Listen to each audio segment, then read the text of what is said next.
Bienvenido a nuestro estudio número 5, Las Naciones en la Profecía, parte 2. Papá, ¿por qué la gente se mata? Esa fue la pregunta que un niño de 6 años le hizo a su padre mientras miraban juntos un documental sobre la historia del mundo. El padre sorprendido pensó en cambiar el canal, pero decidió intentar explicar. Porque las personas quieren tener el control, le dijo. Quieren ser los jefes del mundo y eso los hace pelear.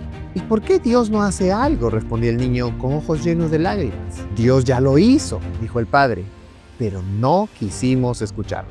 El niño guardó silencio, luego apuntó a la pantalla donde aparecían imágenes de guerras, imperios antiguos, gente huyendo. ¿Eso también es culpa de no escucharlo?, dijo. El padre no supo qué responder, pero esa noche no pudo dormir. Se dio cuenta de que en el mundo en que vive su hijo es el resultado directo de una humanidad que ha intentado gobernarse sin Dios. Y entonces entendió. La historia de los imperios, de las guerras, de la corrupción, etc., no comenzó con las armas. Comenzó con una fruta en el Edén, con una decisión, con la idea de que podíamos vivir, juzgar y gobernar sin Dios. Hoy ese mismo espíritu de Babel sigue vivo, en las naciones, en la política y a veces hasta en nuestros propios corazones. Esta historia nos lleva directo al centro del mensaje. Desde el Edén hasta el Apocalipsis, el gran conflicto gira en torno al gobierno de Dios versus el gobierno de los seres humanos. ¿Quién decide qué es bueno y qué es malo? ¿Quién gobierna mi vida, mi iglesia, mi nación? Bueno, vamos a resolver estas preguntas con 3 preguntas básicas. Así que resolvamos las siguientes preguntas. Primero, ¿cuál fue el origen y el resultado del conflicto? El conflicto del bien y el mal se dio en el mismo cielo, cuando uno de los ángeles de Dios se rebela contra el gobierno divino. Y así él viene a ser el adversario, es decir, Satanás. Posterior a esto, Dios crea al ser humano y este planeta. Y todo fue creado, como lo dice Génesis, en gran manera. Dios crea entonces el Edén. El Edén era un jardín y este jardín era el hogar para Adán y Eva. Pero no era solamente un jardín. Este Edén era también un aula divina, es decir, donde Dios podía enseñar, advertir y otorgar libertad. Adán y Eva no solo eran entonces hijos, sino también eran estudiantes. Todos los misterios de Dios eran explicados ante esta primera pareja. Como ya lo hemos mencionado, Dios enseña y también advierte y otorga libertad. Para que esa libertad fuese total, Dios advierte con un mandato. Génesis 2, 16 y 17 dice que Dios mandó al hombre diciendo: de todo árbol del huerto podrás comer, mas del árbol de la ciencia del bien y del mal no comerás, porque el día que de él comieres, ciertamente morirás. Aquí encontramos una palabra importante: y mandó, del verbo sabá, que significa mandar. Hay 2 cosas con este verbo. Este verbo es un verbo imperfecto, es decir, que la acción no concluye, sino que continúa. En todo caso, podríamos entenderlo que el mandato de Dios no solo es una advertencia, sino una acción continua. El ser humano debía comer de todos los árboles y privarse únicamente de uno. Dios estaba dictando cuál sería entonces la acción del ser humano de ahí en adelante. Por otro lado, también parecía que Dios prohíbe el conocimiento cuando le dice que no coman del árbol del conocimiento del bien y del mal. Pero no se trata de eso.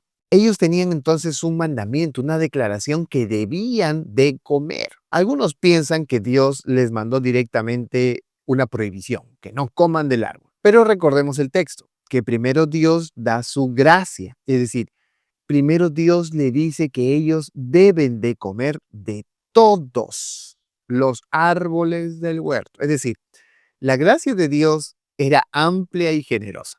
Adán y Eva tenían millares de opciones en todo el planeta para comer. Dios, un Dios de abundancia, nunca dio una orden para limitar el vasto conocimiento, sino que al contrario, la orden, la declaración fue que coman del árbol. Adán y Eva tenían millares de opciones en todo el planeta para comer. Dios, un Dios de abundancia, nunca dio una orden para limitar el vasto conocimiento, sino que al contrario, la orden, la declaración fue que coman de todo árbol del huerto. Así que toda libertad tiene un límite y Dios puso un límite. No pueden comer del árbol del conocimiento del bien y del mal. Esta advertencia era no para privarles del conocimiento, sino al contrario, era para protegerlos. Ellos tenían millones de opciones y debía de cuidar de que ellos no la pierdan. Dios les advirtió entonces que si comían del árbol, morirían.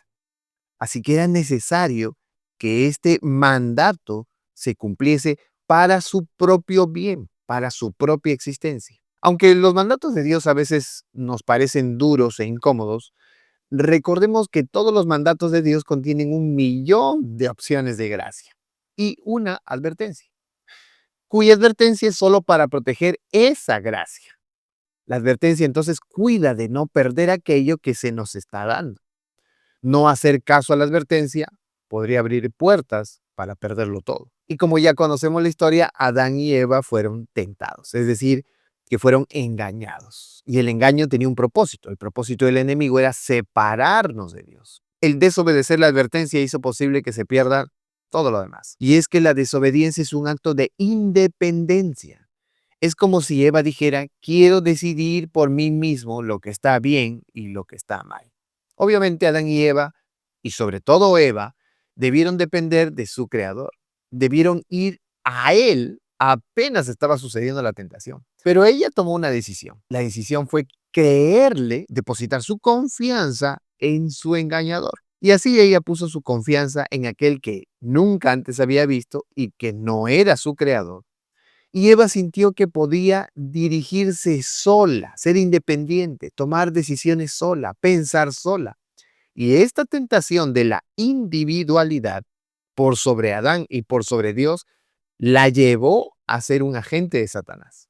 Ella compartió el fruto con Adán y entonces ambos entraron en pecado. La caída entonces fue una elección de autonomía humana sobre la dirección divina. ¿Cuál fue el resultado entonces? Ruptura espiritual, sufrimiento humano y el inicio del deseo del autogobierno. Hasta aquí entonces podríamos entender otro aspecto de los gobiernos de este mundo. El problema de las naciones no es político, sino espiritual.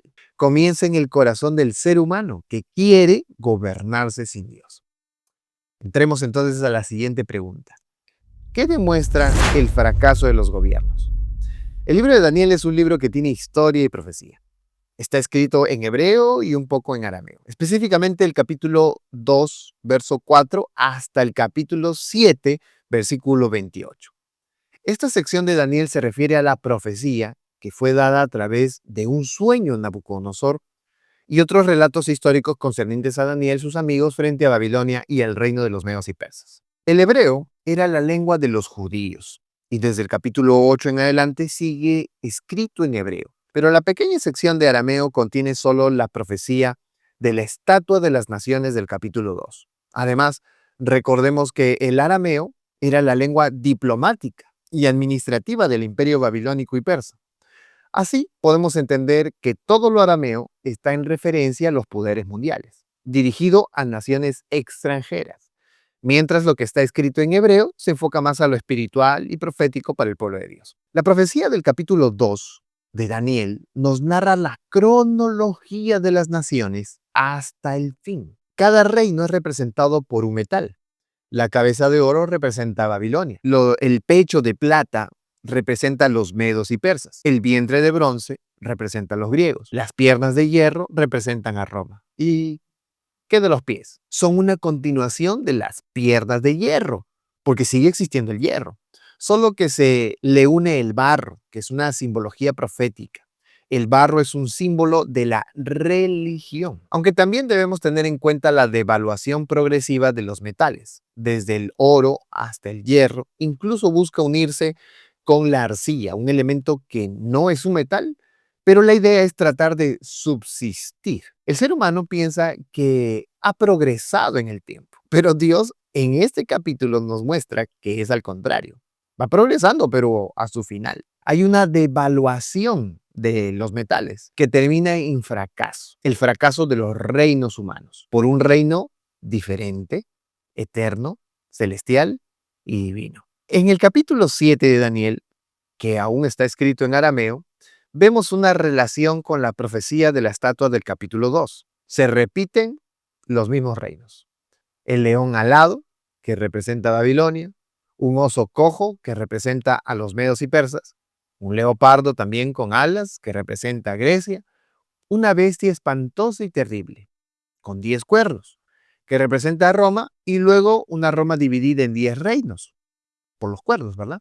De los cuales uno de estos, uno pequeño, se levanta, se deshace de otros 3 cuernos, pero este cuerno tiene ojos y boca, con la cara de un hombre, y habla blasfemias. Este sería Roma, pero en una faceta distinta, sería religiosa, y hacía declaraciones como si fuera Dios. Pero al igual que la estatua del capítulo 2, también estos son destruidos por el reino de Dios. Daniel 7, 26 y 27 dice, pero se sentará el juez y le quitarán su dominio para que sea destruido y arruinado hasta el fin, y que el reino y el dominio y la majestad de los cielos, debajo de todo el cielo, sea dado al pueblo de los santos del Altísimo, cuyo reino es reino eterno, y todos los dominios le servirán y obedecerán. Daniel 2 y 7 revelan el fracaso de los imperios humanos, desde el oro, que le corresponde a Babilonia, hasta el hierro y barro, que representa a la Roma dividida. Las bestias del capítulo 7 de Daniel muestran la violencia, el caos y la corrupción de las naciones simbolizadas por el mar de donde salen. Apocalipsis 12 y 13 muestran cómo el poder político y religioso, ¿recuerdas de esta mezcla al fin de la estatua y el cuerno pequeño en Daniel 7 que hablaba blasfemia? Estos poderes político y religioso se unen para oprimir al mundo. Estados Unidos, una tierra de libertad religiosa, se transforma en un poder perseguidor y autoritario sobre el mundo. Puedes encontrar una referencia en la bestia que parece cordero pero habla como dragón en Apocalipsis 13:11. Como podemos notar, la humanidad sigue repitiendo a Babel. Intentan unificarse, pero unificarse sin Dios. Y al final terminan divididos. La historia universal en realidad es un registro del fracaso humano sin Dios. Y que los imperios no salvan, sino al contrario, esclavizan, oprimen y repiten el ciclo del pecado. Tercera pregunta entonces. ¿Por qué el reino de Dios es la única esperanza para las naciones? En el capítulo 2 de Daniel, la piedra simboliza al reino de Cristo, destruye los reinos y establece el reino eterno. Daniel 2, 44, 45 dice, y en los días de estos reyes el Dios del cielo levantará un reino que no será jamás destruido, ni será el reino dejado a otro pueblo. Desmenuzará y consumirá a todos estos reinos, pero él permanecerá para siempre. De la manera que viste que del monte fue cortada una piedra no con mano, la cual desmenuzó el hierro, el bronce, el barro, la plata y el oro. Daniel 7 también nos habla que el Hijo del Hombre recibiría el dominio eterno. Daniel 7, 13, 14 dice, miraba yo en la visión de la noche y he aquí con las nubes del cielo venía uno como un hijo de hombre, que vino hasta el anciano de días y le hicieron acercarse delante de él y le fue dado dominio, gloria y reino para que todos los pueblos, naciones y lenguas le sirvieran. Su dominio es dominio eterno que nunca pasará y su reino uno que no será destruido. Y otro texto importante también está en el capítulo 7, versículos 26 y 27, que dice, pero se sentará el juez y le quitarán su dominio para que sea destruido y arruinado hasta el fin, y que el reino y el dominio y la majestad de los reinos debajo de todo el cielo sea dado al pueblo de los santos del Altísimo, cuyo reino es reino eterno, y todos los dominios le servirán y obedecerán. ¿Quiénes serán entonces estos santos del Altísimo que recibirán el reino de Dios? Apocalipsis 10 nos contesta esta pregunta a través de un movimiento remanente para profetizar de nuevo a todas las naciones. Dice así, la voz que oí del cielo habló otra vez conmigo y dijo, ve y toma el librito que está abierto en la mano del ángel que está en pie sobre el mar y sobre la tierra. Y fui al ángel diciéndole que me diese el librito y él me dijo, toma y cómelo y te amargará el vientre, pero en tu boca será dulce como la miel. Entonces tomé el librito de la mano del ángel y lo comí. Y era dulce en mi boca como la miel, pero cuando lo hube comido, amargó mi vientre. Y él me dijo, es necesario que profetices otra vez sobre muchos pueblos, naciones y lenguas. ¿Por qué entonces es indispensable que el reino de Dios venga? Porque los reinos humanos en pecado están destinados todos al fracaso. Y Dios quiere que el ser humano vuelva a tener aquello que perdió. Apocalipsis 22 nos dice que se restablece el acceso del árbol de la vida. Dios hace entonces todas las cosas nuevas, dice el verso 2 al 5. En medio de la calle de la ciudad y a uno y otro lado del río estaba el árbol de la vida, que produce 12 frutos, dando cada mes su fruto. Y las hojas del árbol eran para la sanidad de las naciones, y no habrá más maldición. Y el trono de Dios y del Cordero estará en ella, y sus siervos le servirán. Verán su rostro y su nombre estará en sus frentes. No habrá allí más noche, y no tienen necesidad de luz de lámpara, ni de la luz del sol, porque Dios el Señor los iluminará. Y reinarán por los siglos de los siglos. Solo el reino de Dios puede traer justicia, paz y vida eterna, que es lo que todos estamos deseando desde el fondo de nuestro corazón. Hoy entonces podemos hacer realidad este deseo del corazón. No hay futuro en los reinos humanos, pero sí en el reino de Dios. Este es el único reino que no será jamás destruido. La historia de las naciones no comienza con ejércitos o fronteras, sino con una decisión espiritual: el rechazo al gobierno de Dios en el Edén. Cuando el ser humano decidió definir el bien y el mal por sí mismo, dio inicio a una cadena de sufrimiento, violencia y división que continúa hasta el día de hoy. Lo que parecía una simple elección personal resultó ser una rebelión cósmica, cuyas consecuencias afectaron a las familias, culturas, civilizaciones enteras, desde Babilonia hasta Roma. Desde reyes hasta democracias modernas, la historia humana ha demostrado que ningún sistema político ha podido establecer paz duradera, justicia verdadera, ni dignidad universal. Las profecías de Daniel y Apocalipsis no solo predicen ese colapso, sino que lo explican. Los gobiernos humanos, cuando se alejan de Dios, inevitablemente reproducen los errores de Babel. Y cuando la religión y el poder político se fusionan sin la guía de Dios, el resultado es persecución, idolatría y confusión. Pero no todo termina en ruinas. Las mismas profecías que denuncian el fracaso de las naciones anuncian con poder la llegada de un reino eterno, el reino de Dios, la roca no cortada por mano humana. Viene este reino a destruir los sistemas opresores y establecer un gobierno de paz, justicia y vida eterna. Ese reino no solo transformará el mundo, también puede transformar tu vida hoy. La pregunta es, ¿seguirás confiando en los imperios humanos o rendirás tu lealtad al rey que nunca falla? Ok, vamos a hacer entonces 3 cosas. Primero, reconoce tu necesidad de rendir el control a Dios. La raíz de los problemas individuales y sociales es justamente la autosuficiencia espiritual. Así como las naciones quisieron gobernarse sin Dios y fracasaron, nosotros también caemos cuando buscamos tomar decisiones sin la dirección divina. Cada día enfrentamos árboles del conocimiento del bien y del mal, elecciones donde decidimos si confiamos en la palabra de Dios o en nuestra lógica o emociones. Pregúntate a ti mismo, ¿estoy gobernando mi vida según mis propios deseos? ¿O he rendido cada aspecto a la voluntad de Dios? Podemos dedicar cada mañana unos minutos para entregar nuestras decisiones del día en oración a Dios. Leer la Biblia también es posible que nosotros podamos encontrar la voluntad de Dios diariamente. Segunda cosa, no pongas tu esperanza en los sistemas humanos. Ni la política, ni la economía, ni las ideologías pueden ofrecer lo que solo el reino de Dios promete. Muchos creyentes se involucran emocionalmente en partidos, en gobiernos, en movimientos, esperando justicia, paz y redención. Sin embargo, lo que hemos estudiado muestra que todos los sistemas humanos eventualmente caerán. Nuestro compromiso supremo no debe estar con las banderas del mundo, sino con el estandarte de Cristo. ¿Dónde está puesta realmente entonces nuestra esperanza? ¿En el voto? ¿En un líder? ¿O en el retorno de Cristo? Así que evalúa cuando tú hables de política o de sociedad con otros. ¿Estás promoviendo la división o sembrando esperanza en el reino de Dios? Elige ser un embajador del cielo, no un activista del caos. Y por último, la tercera cosa que nos llevará a la acción es profetiza de nuevo. Es decir, comparte el mensaje eterno con otros. La iglesia remanente no fue llamada a observar la historia, sino a influir en la verdad profética. Apocalipsis 10:11 nos llama a profetizar de nuevo. Eso implica compartir el mensaje de los 3 ángeles, vivir con urgencia espiritual y hablar con claridad profética en medio de un mundo confundido. No basta con saber que viene el reino de Dios, tenemos que anunciarlo, vivirlo y prepararnos para él. ¿Te has preguntado tú si estás siendo esa voz profética? ¿O simplemente eres un espectador del caos mundial? Así que esta semana o estos días, identifica una persona a quien puedas hablarle del reino de Dios. Invítala a un estudio bíblico o comparte un mensaje de esperanza con aquella persona.